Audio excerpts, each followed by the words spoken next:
이어서 축복의 열쇠 두 번째가 되는 예배에 대한 말씀을 전거하려고 합니다. 지난주에 말씀드린 바와 같이 하나님이 인간을 만드신 목적은 인간을 통해서 영광 받으시려고 만드셨는데, 하나님의 인류의 시조인 아담, 대표성을 가지고 있는 아담의 죄를 짐으로 인류에 죄가 들어왔게 됐고, 그 죄값으로 인해서 죽음이 찾아오게 됐고, 그래서 결국 사망의 길로 이르게 되는 심판을 받게 됐다라고 하는 것입니다. 그 인류의 모든 불행은 최초의 아담의 이후로부터 시작이 됐다는 것을 말씀드렸고요. 그렇지만 하나님께서는 그 인류의 죄로 인해서 죽을 수밖에 없는 영혼을 우리 인간에게 죄를 묻지 아니하시고, 오래전부터 하나님의 계획의 섭리에 따라서 예수 그리스도를 이 땅에 여자의 후손으로 보낼 것을 계획하시고 믿음의 계보를 따라서 쭉 오시다가 결국 약속된 대로 여자의 후손으로 독생자 예수 그리스도를 하나님의 사람의 몸을 입고 이 땅에 내려오셔서 우리 인간이 받아야 될 모든 죄값의 공의의 심판을 예수님께 다 돌리시고 십자가에 못 박혀 죽게 하시고, 그 대신 우리에게 바로 속량의 은총을 덧입혀 주셔서 하나님의 구원의 은총을 덧입게 하셨다라고 하는 거죠.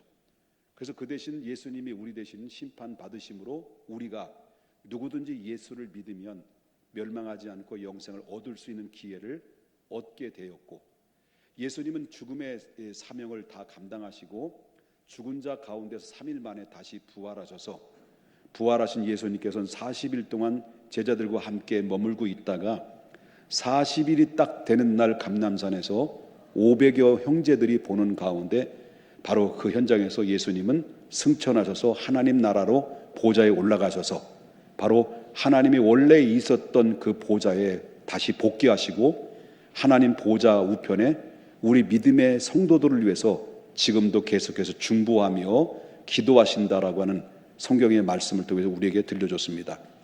바로 예수 그리스도, 다시 말한다면 하나님이 우리를 구원하시기 위해서 예수 그리스도를 보내셨고, 그 우리의 모든 이 공의의 심판을 예수님께 돌리심으로 그 대신 우리가 예수 믿어서 하나님의 자녀로서 하나님의 구원받은 백성으로서 살아가게 된 것은 우리의 노력이나 우리의 행위로서 구원받은 것이 아니라 하나님이 그 은혜로 말미암아 값없이 주시는 바로 값진 선물로서 공급받은 하나님의 구원의 은총이라는 것을 우리는 믿으셔야 될 줄 믿습니다.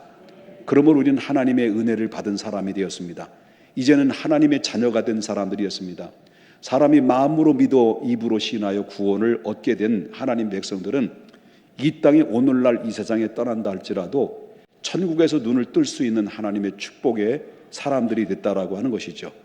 그래서 우리는 천국의 시민권을 가진 사람들입니다. 그래서 늘 얘기하지만 우리 믿음의 백성들은 이중 국적자라고 할 수 있습니다. 사람들은 이중 국적을 가진 사람들은 상당히 자부심을 갖고 있는데, 우리 믿음의 사람들은 더 자부심을 가져야 될 것이 바로 뭐냐면, 우리는 대한민국의 국민으로서 살아가고 있지만은 그러나 우리의 오직 영원한 하나님 나라의 시민권자로서 언제든지 주님이 오라 하면 하나님 나라에 들어갈 수 있는 특권을 부여받은 하나님의 시민권자들이라는 것을 여러분 믿으셔야 될 줄 믿습니다. 자, 그렇다면 우리가 하나님의 은혜 가운데 하나님의 백성이 됐고 하나님의 자녀가 되는 권세를 입었어요. 그러나 하나님의 자녀가 되는 권세를 입은 자들이 이제부터는 마땅히 하나님 앞에 올려드려야 될 가장 기본적인 반응이 뭘까요? 그것은 바로 예배라고 하는 것입니다. 예배라고 하는 것은 원래 하나님이 최초의 인간을 창조의 목적도 하나님은 사람을 통해서, 인간을 통해서 영광의 예배를 받으시려고 인간을 만드셨다면, 우리가 구원받아서 하나님의 백성으로서 하나님의 값없이 주시는 은혜를 입은 사람들이 마땅히 해야 될 도리도 바로 원래 하나님의 인간의 창조의 목적대로 오직 하나님께만 영광이고 예배를 드리는 것이 우리의 가장 기본적인 반응의 자세다라고 하는 것을 보게 된다라고 하는 것입니다.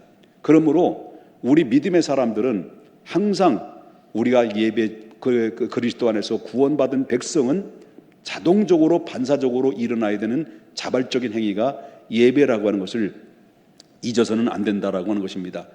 자, 예배라는 이 말씀에 대해서 이제 이야기가 나왔지만은, 자, 오늘 본문에 보게 되면 오늘 본문을 살펴보아도 하나님께서는 매우 누군가를 간절히 찾고 있다라는 사실에 대해서 성경에서 언급을 하고 있다라고 하는 것이죠.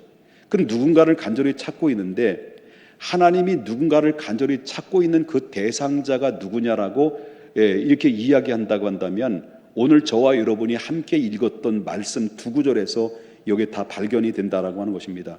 다시 한번 23절을 함께 읽어보겠습니다. 자, 아버지께 참되게 예배하는 자들은 영과 진리로 예배할 때가 오나니 곧 이때라. 아버지께서는 자기에게 이렇게 예배하는 자를 어떻게 한다고 그랬습니까? 찾으신다고 그랬습니다. 여러분, 매년마다 듣고 있는 말씀이지만은 여기서 찾는다라고 하는 원문을 보게 되면 제테오라는 말입니다.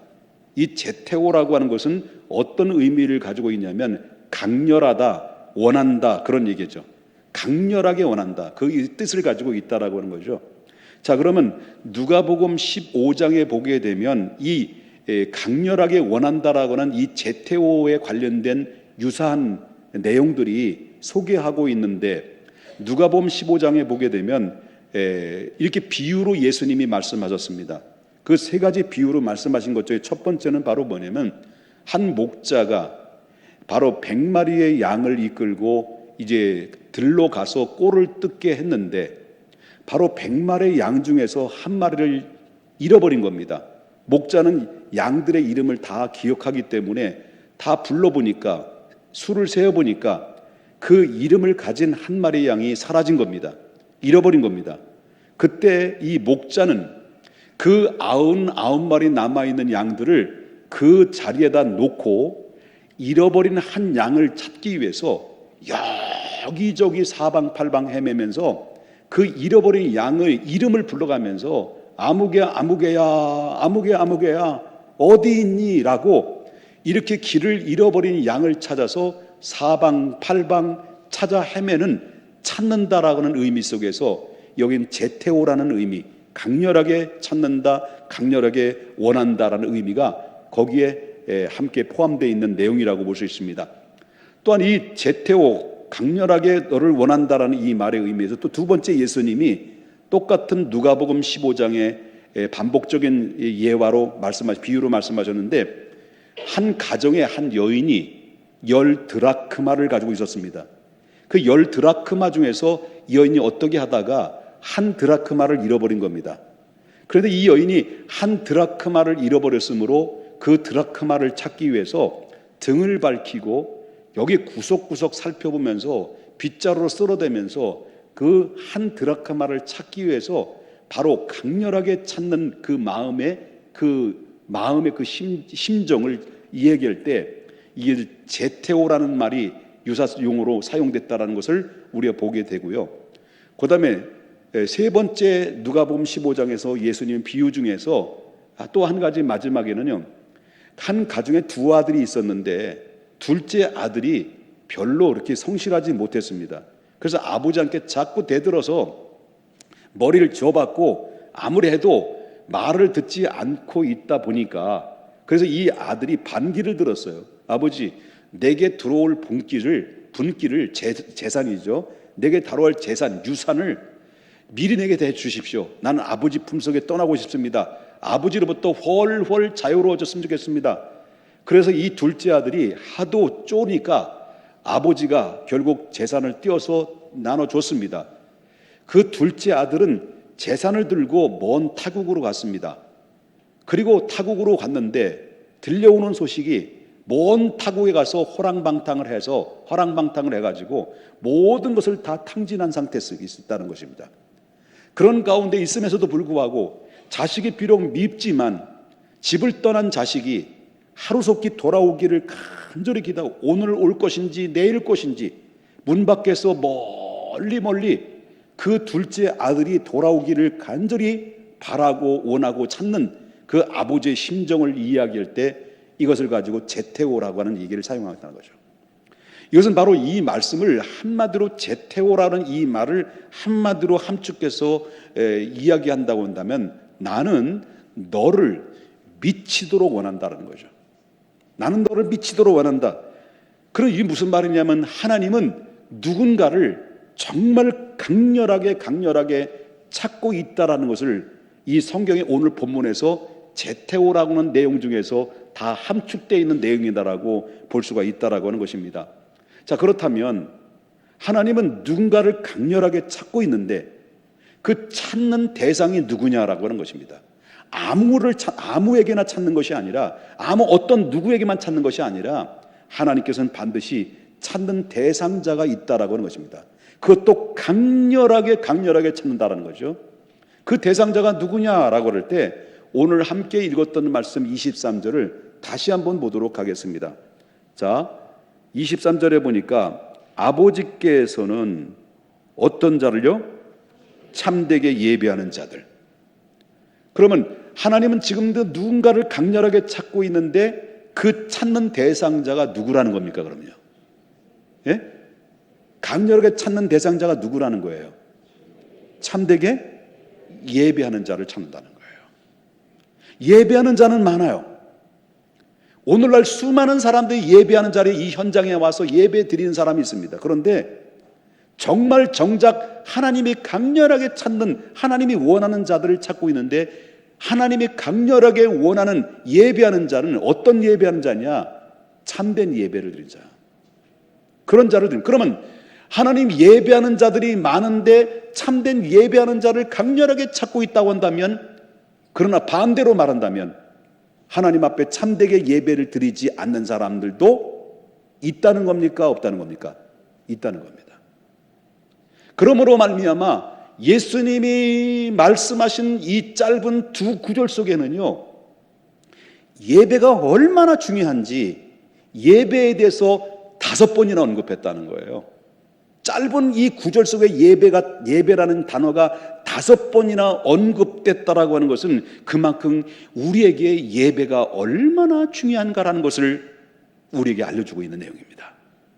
그러므로 예배는 너무나도 우리에겐 소중한 것이고 하나님도 예배하는 자를 너무 소중하게 여기는데 참되게 예배하는 자를 그토록 찾고 있다라고 하는 것을 선교에서 언급하고 있다라고 하는 것입니다. 그렇다면 무엇이 참된 예배냐냐? 참된 예배자를 찾고 있는데 참된 예배가 도대체 뭐냐라는 거죠.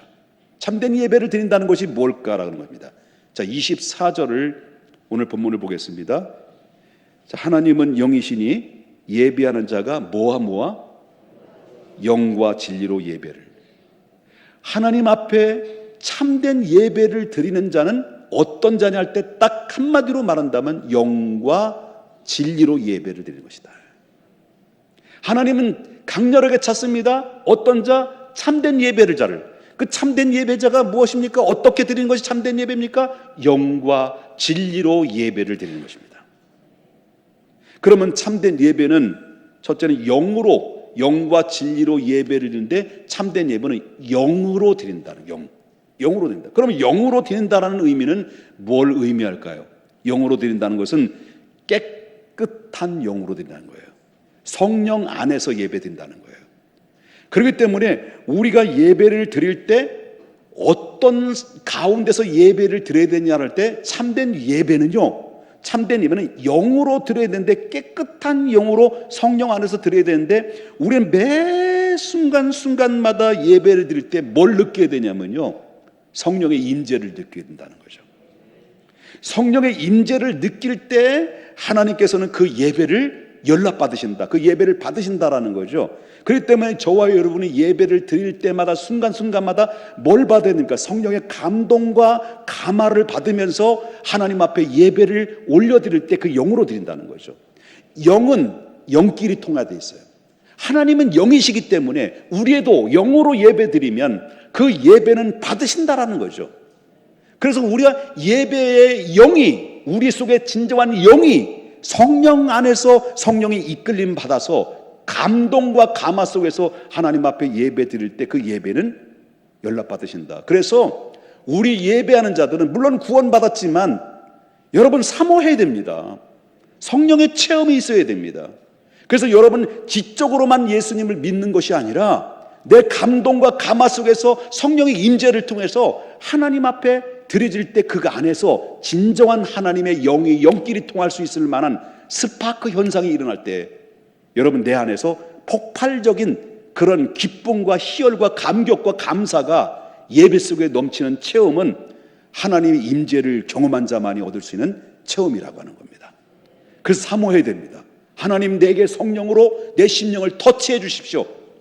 그래서 하나님 나도 하나님이 영의 세계에 열려지게 해주시고 영불별이 나타나게 해주시고 영권이 생기게 해주시고 하나님 방언이 터지게 해주시고 그리고 또한 하나님 예언이 터지게 해주시고 각종의 은사가 성령 안에서 내 안에서 폭발적으로 일어나셔서 하나님의 진정한 영으로 하나님 앞에 예배자로서 성공하는 사람이 되길 원합니다라고 사모하는 자에게 만족한다고 그랬습니다. 동의를 하시는 건지 안 하시는 건지 도대체 주무시는 건지 옆에 깨우세요. 좀 깨우십시다. 이해되십니까 여러분요? 참된 예배는 뭘로? 영으로 는다. 성령 안에서 성령 임재 가운데 감동과 감화로 하나님 앞에 올려드렸을 때 하나님이 그 영이 하나님은 영이시기 때문에 기뻐하시면 하나님이 응답하셔서 우리에도 즐겁고 기쁘고 행복한 것입니다. 참된 예배가 무엇입니까? 둘째는 영과 그 다음에 뭐라 그랬습니까? 진리로 드린다. 그럼 진리로 드린다는 의미는 뭘까요? 진리는 길이요 진리요 생명이니 바로 길이 되시고 진리가 되시는 예수 그리스도의 이름으로 드리는 겁니다. 우리의 무슨 이름을 주셨습니까? 예수의 이름을 주셨습니다. 여러분 예수님은 말씀이며 곧 진리입니다. 그래서 예수님께서 본인을 향해서 뭐라고 말씀하시냐면 요한복음 14장 6절에 예수께서 이르시되 내가 곧 길이요 그 다음에 뭐라고 그랬습니까? 진리요 생명이니 누구든지 나를 통하지 않고는 예배로 올라갈 수 없고 나를 통하지 않고는 응답될 수 없고 나를 통하지 않으면 하나님 나라 들어갈 수 없다. 왜? 내가 곧 길이요 내가 진리요 내가 생명이기 때문에. 그러므로 예배는 바로 성령 안에서 예수 진리 되신 예수의 이름으로 드려졌을 때 그 예배가 진정한 참된 예배가 되고 참된 예배자를 하나님이 받으신다라고 하는 것입니다. 그러므로 요한복음 8장 32절에 보니까 진리를 알지니 진리가 너희를 자유케 하리라 라고 말했습니다. 여러분 모든 흑암에서 결박에서 풀 수 있는 유일한 통로와 매개체가 있다고 한다면 여러분 진리가 여러분을 붙들어야 됩니다. 우리가 그 진리를 붙들어야 됩니다. 바로 진리가 여러분을 붙들고 여러분이 진리를 붙들을 때 모든 결박에서 풀려지게 되고 진정한 자유와 행복이 그 안에서 맛볼 수가 있다라고 하는 것입니다. 정리하자면 하나님은 지금도 누군가를 강렬하게 찾고 있습니다. 그 찾으심의 대상은 참된 예배를 드린 자라고 했습니다. 그럼 참된 예배를 드린다라고 하는 것은 바로 영과 진리로 예배를 드린다는 건데 그 영과 진리로 예배를 드리는 것이 뭐냐 할 때 성령의 강력한 임재 속에서 예수 그리스도의 이름으로 하나님 앞에 드려지실 때 그 드려지는 예배를 하나님이 받으시고 하나님의 액션을 취하신다, 반응하신다라고 하는 것입니다. 이런 반응이 여러분 안에게 체험될 수 있기를 주님의 이름으로 축복해요. 자, 이 사실을 깨달으면 여러분 이 제가 설교의 말씀을 쭉 들었던 말씀이 이해가 되고 깨달으시는가요? 이해되셨습니까? 깨달으셨습니까? 예배가 얼마나 중요하고 하나님 누군가를 찾는데 찾는 대상이 내 남편이 아니에요. 내 아내가 아니에요. 내 아들이 내 딸이 아니에요. 바로 당신이에요. 바로 나예요. 나를 찾고 있는 거예요. 다른 사람 찾지 마십시오. 내가 하나님이 찾는 자입니까? 바로 나 여기 있습니다. 이제부터는 성령 안에서 진리 안에서 예수의 이름으로 하나님 앞에 이제부터 나갑니다. 여러분 하나님이 찾는 자는 지금 이 순간 다른 사람이 아닙니다. 바로 여러분입니다. 접니다. 그렇기 때문에 예배를 인도하는 자는 저도 예배자가 되어야 된다는 거예요. 그러면 이 사실을 깨달으면 여러분 정말 예배가 얼마나 소중한가를 이 설교의 말씀을 지금까지 들으면서 예배가 참된 예배로 하나님이 찾으시면 찾는 그 대상자의 하나님께서 응답하시고 하나님 임재하시고 하나님의 거룩한 만지심이 있다는 것을 깨달았다고 한다면 우리는 예배를 드릴 때 자기 멋대로 드릴 수가 있습니까? 없습니다. 자기 멋대로 드릴 수 없는 거예요. 우리는 많은 사람들이 예배를 많이 드리고 똑같은 예배 형식으로 드리다 보니까 자칫 잘못하면 많은 예배를 드린 것 때문에 우리가 형식적이고 관념적이고 타성에 젖어서 바로 우리는 외식에 빠질 확률이 너무 많습니다. 여러분, 예배는 이 예배의 소중함을 안 든다고 하면 자기 멋대로 예배를 드릴 수가 없다는 거예요. 성경을 보면 예배를 자기 멋대로 드리다가 아주 큰 고통과 저주를 받은 사람들이 성경에서 많이 나오지만 그중에 대표적으로 제가 한 분을 여러분 겁주는 게 아닙니다. 겁주는 게 아니라 위협하는 겁니다. 자, 레위기서 10장에 보게 되면 아론의 두 아들이 있는데 아론이 제사장이잖아요. 제사장은 바로 이 백성들과 하나님 중간 사이에 바로 이 중재적인 역할, 중보적인 역할을 감당하는 예배 인도자잖아요. 예배 인도자인데, 근데 이 아론의 두 아들이 아버지가 제사장이니까 아들이 또 제사장이잖아요. 그래서 나답과 아비후가 제사장이 된 거예요. 그래서 제사장을 됐는데 제사장이 될 때마다 바로 이 제사장들에게는 하나님이 금지된 그 법이 있어요. 그 금지된 법이 바로 뭐냐면 10장 9절에 나오는 레위기 10장 9절에 나오는 말씀인데 포도주나 독주를 마시지 말라는 겁니다. 포도주나 독주. 그러니까 그렇지 않으면 내가 만약에 포도주나 독주를 마신 상태 속에서 예배를 인도한다면 너는 죽음이 임하게 될 것이다 라는 것입니다. 오늘 쉽게 말한다면 예배를 인도하기 전에 담임 목사가 소맥이 뭔 줄 아시죠? 소주하고 맥주하고 칵테일 하는 거 그거를 마셔가지고 바로 뭐냐면 아딸딸한 상태 속에서 예배를 인도하면 너 죽는다 이거예요. 이렇게 얘기한 거나 마찬가지죠. 경고의 내용이죠. 그만큼 예배를 인도하는 자가 얼마나 중요한가, 구역장님들이 얼마나 말씀을 인도하는 자들의 위치가 중요한가, 우리 중직자들이 그만큼 그 위치에 올라가면 그 위치에 맞는 책임 있는 삶을 산다는 것이 얼마나 중요한가, 이걸 얘기해 준 거예요. 바로 그렇다면 이 아론의 아들 나답과 아비후가 이 말씀을 들었단 말이에요. 그런데 모든 정황으로 볼 때 이 경고함이 있음에서도 불구하고 뉘앙스가 바로 이 나답과 아비후가 술을 마신 것 같아요. 독주나 포도주를 마시지 말았는데 마신 상태 속에서 바로 이들은 하나님이 명하지 않는, 하나님이 꼭 명하여서 거기에 지정된 불을 가져다가 바로 분향을 해야 되는데 술을 먹고 이 나답과 아비후가 자기 멋대로 하나님이 명하지 않은 불을 땅 엉뚱한 데서 받아가지고 하나님 앞에 분향을 했단 말이에요. 그래서 이 레위기서 10장 1절에 보면 이렇게 얘기합니다. 아론의 아들 나답과 아비후가 각기 향로를 가져다가 여호와께서 뭐하지 않는 거예요? 명령하시지 아니한 어떤 불이에요? 다른 불을 담아 여호와 앞에 분향했다는 거예요. 뭐 처먹고요? 아이고, 내가 왜 이래? 아이고, 뭘 마셔대 가지고요? 독주 마시고 했다는 거예요. 결국 제사장 나답과 아비후가 하나님이 명하지 아니하는 불을 담아다가 여호와께 분향을 하다가 어떤 일이 벌어졌냐?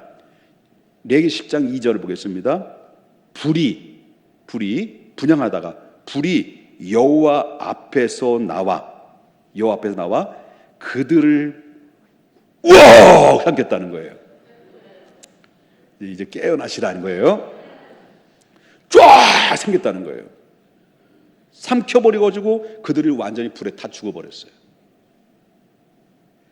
하늘의 불이 내려와서 분향하던 나답과 아비후를 다 완전히 삼켜버리고 말았다. 그런 얘기예요.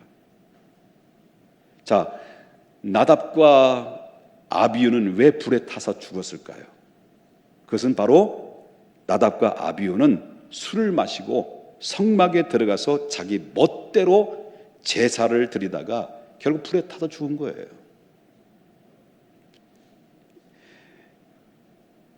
아까도 예를 들었다면 소맥 먹고 담임 목사가 흥청망청하면서 설교했다는 거예요.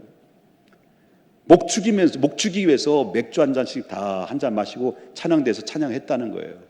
이게 바로 면역이 돼가지고, 이게 면역이 돼요. 죄에 대한 감각이 다 사라지고 이미 강팍해질 대로 강팍해서 이제 두려움 없이 그냥 했다는 거예요.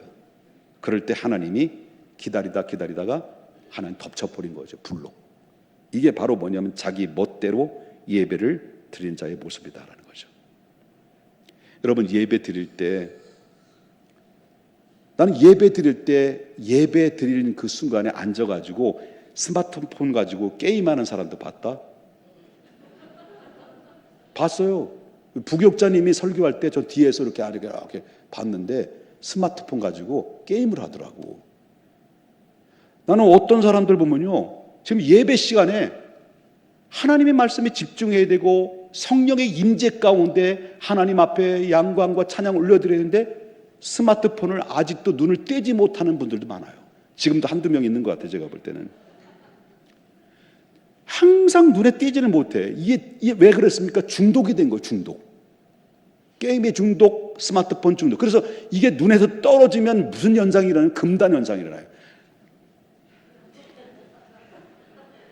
그래서 눈이 돌아가. 여러분, 예배는 하나님의 방법대로 온전하게 참된 예배를 드려야 됩니다. 예배는 우리 생각대로 내 멋대로 드려서는 안 된다는 것을 다시 한번 우리가 기억해야 되는 것이요. 여러분, 물어보겠습니다. 늘 물어보는 것이지만 매년마다 예배는 보는 거예요, 드리는 거예요? 매년마다 듣다 보니까 이제 박사가 되셨네요. 이제 예배는, 다시 한번 묻습니다. 예배는 보는 거예요, 드리는 거예요? 예배는 드리는 겁니다. 맞습니다. 예배는 드리는 겁니다. 여러분, 그것을 뭘 보면 아냐면 창세기 4장에 보게 되면 아담이 두 아들을 낳았습니다. 그 밖에 많이 낳았지만 두 아들 족보상에 가인과 아벨을 낳았어요. 이 가인과 아벨이 아버지 앞에 제사를 드리는 방법을 배운 거거든. 그 제사를 드렸어요. 제사를 드렸는데, 근데 이게 똑같이 두 사람이 똑같은 제사를 드렸는데 하나님이 가인의 제사를 거절했어요. 근데 아벨의 제사는 받으셨어요. 그러면 왜 가인의 제사를 하나님이 거절하시고 아벨의 제사를 받으셨느냐? 우리 똑같이 예배를 드리지만 여러분이 느끼든 못 느끼든 하나님 앞에 예배를 드리는 이 현장에 여기 계신 분들 중에서는 어떤 예배를 드리는 분은 그 예배를 거절할 수도 있고 그 예배를 하나님이 받을 수도 있다는 거예요. 이 원리를 보면. 근데 이 가인과 아벨이, 하나님이 가인은 예배를 거절하고 아벨의 예배를 받으셨다는데 여기서 왜 거절하고 왜 받으셨느냐? 여기에 대해서 히브리서 기자는 11장 4절에, 히브리서 11장 4절에 이렇게 이야기를 합니다. 자, 무엇으로? 믿음으로 아벨은 가인보다 더 나은 제사를 하나님께 받다라는 거예요? 드렸다는 거예요? 드렸다는 겁니다. 그러므로 예배는 보는 거예요? 드리는 거예요? 드리는 겁니다. 믿습니까? 그러면 예배는 누가 보는 거예요? 우리는 드리는 것입니다. 믿음으로 드리는 것입니다. 그럼 예배는 누가 보시느냐 할 때 하나님이 보좌에서 보시는 겁니다. 보좌에서 보시는데 어떤 자를 보시느냐? 참된 예배를 믿음으로 드린 자를 보신다는 거예요. 그래서 그들을 축복하시는 거예요. 응답하시는 거예요. 하나님이 기뻐 받으시는 그 예배를 통해서 마음껏 하나님이 축복하시. 그래서 여러분 모든 세계 역사 속에서 보게 되면 예배가 있는 곳에는 다 축복받았어요. 예배를 포기하고 예배를 무시하고 예배를 가볍게 여기고 자기 멋대로 예배에 대해서 평가절하했던 나라들은, 한때는 그렇게 왕성하고 세계를 움직였던 나라들이 예배가 타락되니까 결국 뭐예요? 도덕과 윤리가 타락되고 영적으로 타락해요. 경제도 무너져요. 여러분, 예배는 축복의 열쇠예요. 그러므로 우리는 꼭 기억해야 될 것이 있습니다. 예배는 자기 멋대로 드려서는 안 된다. 왜냐하면 하나님은 다 보고 있다. 그래서 하나님께서는 영과 진리로 예배하는 자들을 절대로 외면하지 않습니다. 외면하지 않습니다. 하나님께서는 목숨을 걸고 예배하는 자들에게는 반드시 하나님의 축복으로 반응하십니다.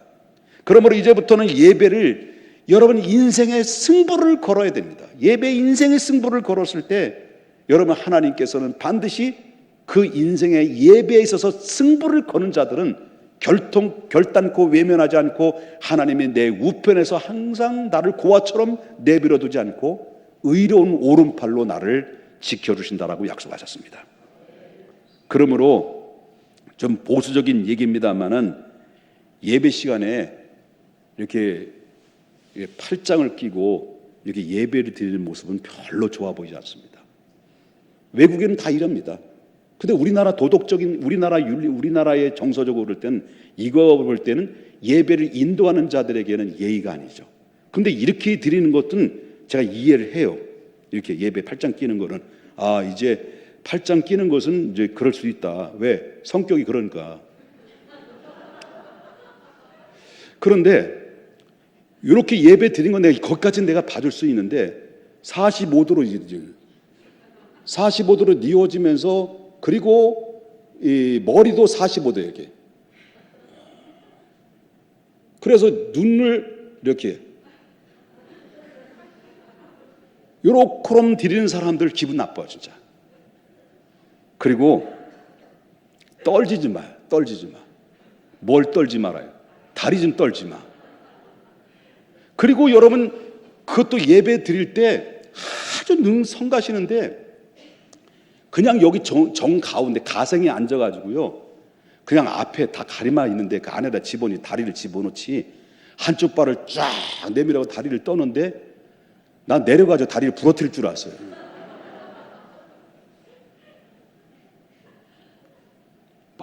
뭐 껌 씹는 사람들, 뭐 또 주보에 낙서하는 분들, 뭐 여기 또 담임 목사 더듬었던 것, 그다음에 또 단어가 틀리고 말을 거꾸로 했던 것 다 일일이 꼼꼼하게 따지고 묻고 그렇게 하는 사람들이 천국에 갈지어다. 자, 여러분 이렇게 드렸습니다. 예배를 참되게 드려야 된다. 참된 예배는 영과 진리로 예배를 드려야 된다. 하나님 이런 자들을 찾으시고 축복하신다. 그러기에 이 사실을 안다면 예배를 자기 멋대로 드려서는 안 된다. 정말 하나님의 예배 승부를 거는 사람들에게는, 그렇다면 하나님이 어떤 반응과 어떤 역사를, 어떤 그런 하나님 축복으로 인도하시느냐라고 할 때, 자, 예배를 드리면 하나님이 예배하는 이 현장에 임재하신다는 거예요. 구역 예배 드릴 때도 하나님의 참된 예배를 드리면 참된 예배를 드리는 현장에 계신다는 거예요. 누구든지 내 이름으로, 주의 이름으로 모인 곳은 내가 너희와 함께 하겠다라고 했어요. 그러므로 말미암아 바로 우리가 참된 예배를 드릴 때 하나님이 이 예배 자리 가운데서 예배하는 이 현장에 임재하신다는 것은 끝난 거예요. 끝난 거예요. 그러면 이 사실을 믿어야 됩니다. 빛 대신 하나님께서 예배하는 곳에, 이곳에 오신다고 한다면 당연히 어두움은 사라지는 거죠.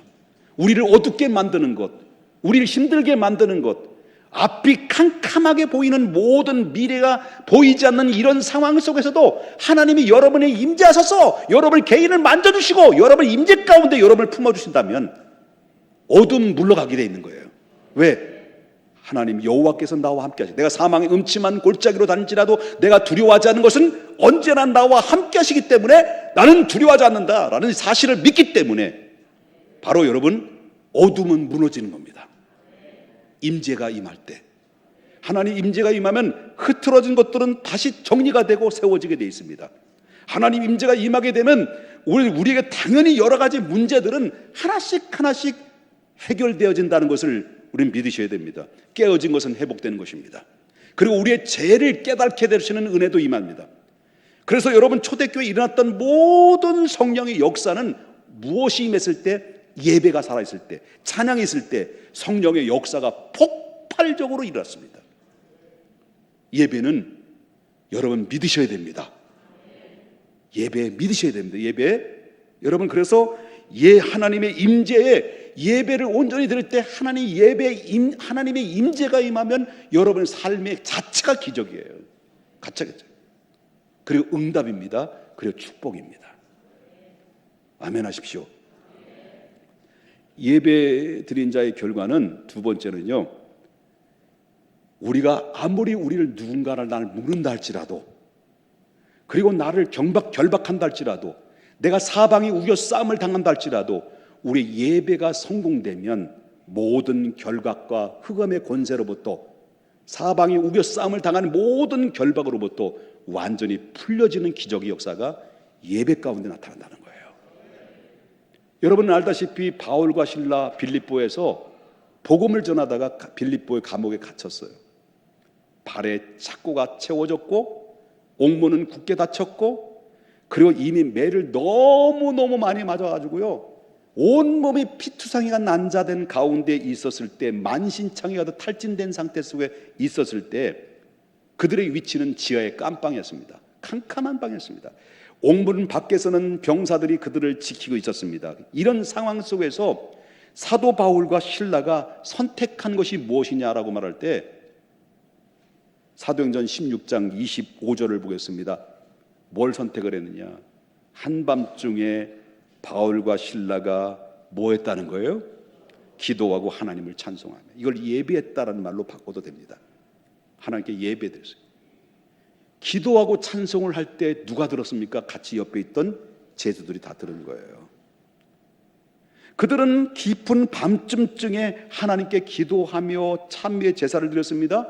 그들은 실컷 잠을 실컷 자고 난 다음에 일어나가지고 눈 비비고 주님 찬송하고 하나님께 기도한 것이 아닙니다. 그들은 실컷 매 맞고 깜빵에 갇혀가지고 그 착고에 모든 것이 다 결박된 상태 속에서 깊은 밤중까지 매 맞고 난 이후로부터 계속 끊임없이 찬송하고 기도하고 찬송하고 기도했다는 거예요. 그들은 참을 수 없는 그런 처참한 환경 속에 갇혀 있는 상태였습니다. 그럼에도 불구하고 그들의 마음에는 원망과 불평이 있을 수 있는 상황인데도 불구하고 원망과 불평 대신에 기쁨과 감사와 그리고 또한 찬송의 예배를 하나님 앞에 올려드립니다. 이런 힘이 어디서 나왔을까요? 이러한 그런 반절의 역사들이 어떻게 일어났을까요? 그 원인이 어디 있다고 합니까? 그 원인은 그들 마음속에 강력하게 인식되어 있는 하나님이 있다는 하나님. 그들은 하나님을 신뢰했고 하나님을 어떤 분인지 알았습니다. 그렇기 때문에 어떤 환경 속에서도 그들은 굳게 설 수 있었고 강하고 담대할 수가 있었다라는 거죠. 여러분, 예배자는 상황을 바라보는 것이 아닙니다. 예배자는 어떤 상황과 환경 속에 저 너머에 계시는 하나님을 바라보는 것이 참된 예배자의 모습인 것입니다. 그는 단지 하나님을 찬송했을 뿐입니다. 자신을 묶고 있는 모든 착고로부터 풀려고도 노력하지도 않았습니다. 탈출을 시도하지도 않았습니다. 그냥 의연하게 그냥 하나님 앞에 찬송하고 성축하고 하나님 앞에 예배만 드렸을 뿐입니다. 그런데 그들에게 어떤 일이 벌어졌습니까? 예배를 하나님 앞에 승부를 걸고 모든 자유를 묻고 그리고 모든 결박하며 나를 고통 중에 나를 코너의 어둠 속에 몰아넣는다 할지라도 그는 쉬지 않고 모든 것을 찬양하고 모든 것을 기도하고 하나님 앞에 영광을 올려드렸을 때 그들에게 어떤 일이 벌어졌을까요? 이 사실은 그때만 있는 것이 아니라 오늘날에도 그 역사는 일어나게 되는데, 사도행전 16장 26절을 보겠습니다. 이에 갑자기 뭐가 나타났다는 거예요? 큰 지진이 나서 옥토가 움직이는 거예요. 막 움직이면, 그래서 문이 곧, 그래서 목문이 스르르 열려요. 그래 모든 사람들이 메인 것들이 다 풀려진 거예요. 제수들도 풀려지고 바울과 실라도 풀려진 거예요. 이런 기이한 역사, 기적 같은 역사들이 있습니다. 근데 여러분, 그 기도하는 자리에, 하나님 앞에 찬송하는 자리, 예배하는 자리에 그 옥토가 무너지고 옥토가 흔들려지게 되고 그 감옥 문이 스르르 열리게 되고 그리고 잠궜던 모든 제수들의 결박으로부터 풀려지는데, 이런 일들은 누구만이 하실 수 있는 거예요? 하나님. 예배는 영적으로 묶고 있는 것들을 풀어내는 겁니다. 힘의 원천은 하나님에게 있는 거예요. 하나님을 예배할 때 여러분을 묶고 있는 모든 것들은 풀어지고 옥문이 열렸던 것처럼 예배자의 환경도 여러분이 예배에 성공하면 바뀌어지게 되어 있어요. 여러분 부부의 관계도 여러분 예배가 회복되면 다시 회복되는 거예요. 그리고 가정도 마찬가지, 친척도 마찬가지, 부모, 형제, 그리고 부모와 자식 간의 관계도 마찬가지입니다. 친구의 관계도 마찬가지입니다. 여러 가지 꼬이고 묶이고 그리고 부자유롭고 어둡고 터널 속에 갇혀 있는 것 같지만 예배를 드릴 때 그것이 풀려지는데, 이 풀려지는 것은 예배자만이 얻을 수 있는 특권인 것입니다. 오늘날 해결돼야 될 시급한 문제들이 너무 많이 있습니다. 여러분 모든 국가적으로 국민적으로 볼 때 코로나 문제가 가장 아직도 풀리지 않았고, 또한 여러 가지 경제적인 문제들이 풀리지 않은 가운데 있습니다만은, 그러나 그런 가운데서 가장 시급한 문제가 바로 뭐냐, 그럼에도 시급한 문제는 먼저 예배의 회복인 것입니다. 여호와께 돌아가는 것입니다. 여러분, 저와 여러분이 다시 회복해야 될 가장 유일한 해결책이 뭔 줄 아십니까? 가장 시급한 것은 바로 뭐냐고 말한다면 역시 첫째도 여러분과 저가 여호와께 돌아가는 것이고 예배가 회복되는 것입니다. 예배에 성공해야 인생이 성공하는 겁니다. 예배는 하늘에 있는 축복의 창고의 문을 여는 열쇠라고 그랬습니다. 예배가 회복될 때 여러분의 무너진 가족이 다시 회복될 것입니다. 예배가 회복될 때 여러분의 일터가 풍성한 결실을 맺게 될 것입니다. 예배가 성공할 때 여러분의 자녀들이 앞으로 미래가 어떻게 될지 알 수가 없습니다만, 지금 앞이 보이지 않고 답답하고 속이 상하고 상처도 얼룩져 있었는지 모르지만 결과적으로 볼 때는 하나님은 예배가 회복하는 그 자녀들에게는 하나님께서 그들에게도 하나님이 함께해서 언젠가는 다시 돌아오게 하시고 언젠가는 형통하게 될 것이며 언젠가는 이 자리에 함께 모여서 예배를 함께 드리는 행복을 맛볼 것입니다. 여러분, 그뿐만 아니라 여러분의 자녀들이 여러분 자신이 먼저 예배하는 사람이 되십시오. 그리하면 예배하는 사람이 되게 되면 여러분의 어린 자녀들이 지금도 보잘것없고 희망이 없어 보이는지 모르겠습니다만은, 여러분의 자녀들은 솔로몬에게 주셨던 그 지혜를 주셔서 여러분 학업에도 성적이 세계 민족에 뛰어난 정복하고 다스릴 수 있는 하나님의 사람들이 될 수 있다는 것을 믿으셔야 됩니다. 예배가 부흥돼야 교회도 부흥됩니다. 바라기는 우리의 가정과 우리의 일터와 우리의 교회가 예배의 회복이 있기를 원합니다. 하나님은 지금도 강렬하게 찾고 있습니다. 누군가를 찾고 있습니다. 그 찾음의 대상이 참된 예배자입니다. 참된 예배자는 영과 진리로 성령 안에서 예수의 이름으로 드리는 자입니다. 이 사실을 깨닫는다면 예배는 이제부터 내 멋대로 자기 방식으로 하나님을 믿고 자기 방식으로 성경을 듣고 자기 방식으로 예배를 드리지 않고 하나님이 원하시는 참된 예배자로서 나아가야 됩니다. 그럴 때 무너진 여러분의 가정의 기초를 살릴 것이고 내 무너져 내리는 내 심령도 살려낼 것이고, 여러분 다시 한번 우리의 입가에는 미소가 가득하게 채워질 만큼 기쁘고 즐겁고 행복한 하나님의 축복이 예배를 통해서 넘쳐 흐르게 될 것을 믿으셔야 될 줄 믿습니다. 거룩하신 하나님 아버지, 주님의 은혜와 사랑을 아버지 하나님께 감사를 드립니다.